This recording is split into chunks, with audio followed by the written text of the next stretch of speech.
रियासत भर के अंदर और बिलखसूस मुजफ्फराबाद डिवीजन के अंदर लॉकडाउन को खत्म करने का ऐलान किया जाता है।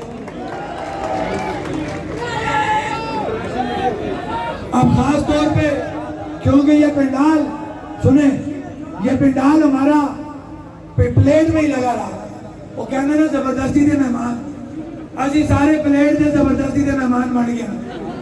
सुने सुने सही मैं अजरा मजाक बात कर रहा हूँ, लेकिन प्लेट के लोगों को क्या वो अहले महल्ला है, क्या वो अंजमन ताजरान है, क्या वो CPM है, क्या वो हमारे कौंसल साहिबान है, सबका शुक्रिया कि उन्होंने हमारे मेहमानों का, वो चाहे जहाँ से भी आए थे, उन्होंने बढ़ चढ़ के उनके खाने पीने का, उनकी रिहाइश का बंदोबस्त किया।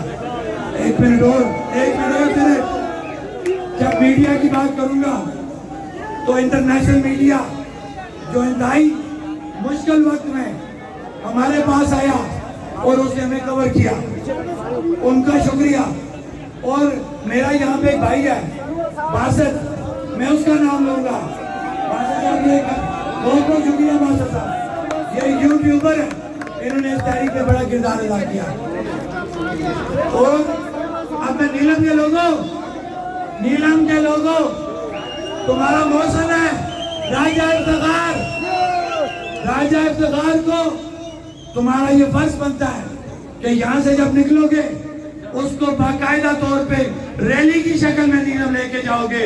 वो तुम्हारा चेहरा बन चुका है, वो नीलम वैली का चेहरा बन चुका है। राजा इफ्तिखार की जुर्रतों को सलाम, उस जैसे दलेर शेर नीलम वैली में पैदा हो गया है। अब नीलम वैली के लोगों को कोई नहीं दबा सकता, उसके हकूक़ पे कोई डाका नहीं डाल सकता। अब खास तौर पे सुने, माइक पे बात करना बड़ा मुश्किल काम है, मैं सच्ची बात आज हिम्मत मेरी जवाब देगी जाएगा, लेकिन मैं सलाम पेश करता हूँ अपने उस अजीम भाई को, गौहर अहमद कश्मीरी, जो 4 दिन से,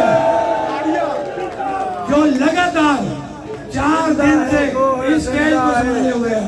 ये है मेरा भाई गौहर अहमद कश्मीरी। जिंदा है। स्टेज संभालना बड़ा मुश्किल काम होता है, लगातार बोलना बहुत मुश्किल काम होता है।